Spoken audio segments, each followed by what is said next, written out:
ರೇಣುಕಾಸ್ವಾಮಿ ಕೊಲೆ ಕೇಸ್ನಲ್ಲಿ ಜೈಲು ಸೇರಿರೋ ದರ್ಶನ್ ಬಗ್ಗೆ ನಟ ಕಿಚ್ಚ ಸುದೀಪ್ ಫಸ್ಟ್ ರಿಯಾಕ್ಷನ್ ಕೊಟ್ಟಿದ್ದಾರೆ. ಈಗ ನಾನು ಏನು ಮಾಡಬೇಕು ಅಂತ ಪ್ರಶ್ನೆ ಮಾಡ್ತಾ ಇದ್ದೀರಿ, ದರ್ಶನ್ರನ್ನ ಹೊರಗಡೆ ಕರೆಸಿ ಅಂತಾನಾ ಅಥವಾ ನಾನು ಒಳಗಡೆ ಹೋಗಲಿ ಅಂತಾನಾ ಅಂತ ಹೇಳ್ತಾರೆ. ಇನ್ನು ಜೈಲಿನಲ್ಲಿ ದರ್ಶನ್ ಭೇಟಿಗೆ ಹೋಗದಿರುವ ವಿಚಾರಕ್ಕೆ ಪ್ರತಿಕ್ರಿಯೆ ಕೊಟ್ಟಂತಹ ಸುದೀಪ್, ನನ್ನ ಬರ್ತ್ಡೇಗೂ ಮುಂಚೆ ನಾವು ಮಾತಾಡ್ತಾ ಇದ್ದರೆ ನಾನು ದರ್ಶನ್ ಭೇಟಿಗೆ ಹೋಗ್ತಾ ಇದ್ದೆ, ಆದರೆ ನಾವಿಬ್ಬರು ಹಲವು ವರ್ಷಗಳಿಂದ ಮಾತಾಡ್ತಾನೇ ಇಲ್ಲ. ಸೂರ್ಯ ಬೆಳಗ್ಗೆ ಬಂದ್ರೇ ಅದು ಬೆಟರ್, ಚಂದ್ರ ರಾತ್ರಿ ಬಂದ್ರೇ ಅದು ಬೆಟರ್. ಹೀಗಾಗಿ ಎರಡು ಒಟ್ಟಿಗೆ ಸೇರಿದ್ರೆ ದಿನ ಪ್ರಾಬ್ಲಮ್ ಆಗಿಬಿಡುತ್ತೆ, ನನಗೆ ನಾಟಕೀಯವಾಗಿರೋದಕ್ಕಾಗಲ್ಲ ಅಂತ ಹೇಳಿದ್ರು.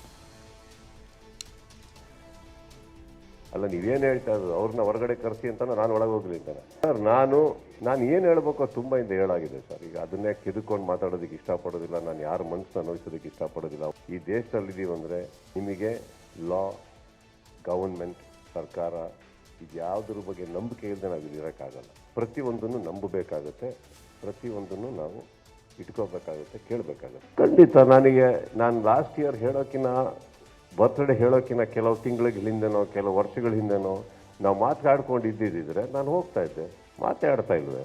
ಈಗ ಕೆಲವು ಡಿಸ್ಟೆನ್ಸಸ್ ನಾವೇನಕ್ಕೆ ಮೇಂಟೈನ್ ಮಾಡ್ತೀವಿ ಅಂದರೆ ನಾವು ಸರಿ ಇಲ್ಲ, ಅವ್ರು ಸರಿ ಇಲ್ಲ ಅನ್ನೋದಲ್ಲ, ನಾವಿಬ್ಬರು ಒಟ್ಟಿಗೆ ಸರಿ ಇಲ್ಲ. ನಾನೊಂದು ಮಾತು ಹೇಳಿದೆ, ಸೂರ್ಯ ಬೆಳಗ್ಗೆ ಬಂದ್ರೇ ಬೆಟ್ರು, ಚಂದ್ರ ರಾತ್ರಿ ಇದ್ರೇ ಬೆಟ್ರು. ಎರಡು ಒಟ್ಟಿಗೆ ಸೇರಿದ ದಿನ ಪ್ರಾಬ್ಲಮ್ ಆಗುತ್ತೆ, ಬೇಡಿ. ಬಿಗ್ ಬಾಸ್ ರಿಯಾಲಿಟಿ ಶೋನ ನಿರೂಪಣೆಗೆ ಸುದೀಪ್ ಗುಡ್ ಬೈ ಹೇಳ್ತಾರೆ ಅಂತ ಹೇಳಲಾಗ್ತಾ ಇತ್ತು. ಈ ಬಗ್ಗೆ ಪ್ರತಿಕ್ರಿಯೆ ನೀಡಿರುವ ಅವರು, ನಾನೇ ವಿಶ್ ಮಾಡ್ತಿದ್ದೀನಿ, ಅವರು ಬೇರೆಯವರನ್ನ ಆಯ್ಕೆ ಮಾಡಿಕೊಳ್ಳಲಿ ಅಂತ ಹೇಳಿದ್ದಾರೆ. ಇನ್ನು ರಾಜಕೀಯಕ್ಕೆ ಬರುವ ಬಗ್ಗೆ ಮಾತನಾಡಿದ ಸುದೀಪ್, ನಾನು ಎಲ್ಲರದು ಮಹಾರಾಜನೇ, ಅಲ್ಲದೆ ಎಲ್ಲ ಪಕ್ಷದಿಂದ ಆಫರ್ ಇದ್ದು ಅವಶ್ಯಕತೆ ಇದ್ದಾಗ ನಿರ್ಧಾರ ಮಾಡೋಣ ಅಂತ ಹೇಳಿದ್ದಾರೆ. ಮಾಡದೇ ಇರೋದಕ್ಕೆ, ಅಪ್ರೋಚ್ ಮಾಡದೇ ಇರೋದಕ್ಕೆ ಸಾಧ್ಯನೇ ಇಲ್ಲ ರೀ. ನಿಮ್ಮದು ಕಾಂಟ್ರವರ್ಸಿಗಳು, ರೂಮರ್ಸ್ಗಳು ಏನನ್ನ ಆಗ್ತಾ ಹೋಗ್ಬಿಡ್ತಾ ಇರೋ ಬೇಡ. ನಿಮಗೆ ನನ್ನ ಮೇಲೆ ನಂಬಿಕೆ ಇರಲಿ, ನನಗೆ ನಿಮ್ಮ ಪ್ರಶ್ನೆ ಮೇಲೆ ನಂಬಿಕೆ ಇರಲಿ. ನೆಕ್ಸ್ಟ್ ಟೈಮ್ ಒಂದು ತಿಳ್ಕೊಳ್ಳಿ, ಸುಮ್ಮನೆ ನಾನು 10 ವರ್ಷ ನಡ್ಸ್ಕೊಂಡ್ಬಂದಿಲ್ಲ ಮೇಡಮ್. ಅಪ್ರೋಚ್ ಮಾಡದೇ ಇರೋದಕ್ಕೆ ಸಾಧ್ಯನೇ ಇಲ್ಲ. ಅನುಕ್ಷಣದ ಸುದ್ದಿಗಳಿಗಾಗಿ ವಿಸ್ತಾರ ನ್ಯೂಸ್ ಯೂಟ್ಯೂಬ್ ಚಾನೆಲ್ ಸಬ್ಸ್ಕ್ರೈಬ್ ಮಾಡಿ. ಹೊಸ ಸುದ್ದಿಗಳ ನೋಟಿಫಿಕೇಶನ್ಗಾಗಿ ಬೆಲ್ ಐಕಾನ್ ಕ್ಲಿಕ್ ಮಾಡಿ.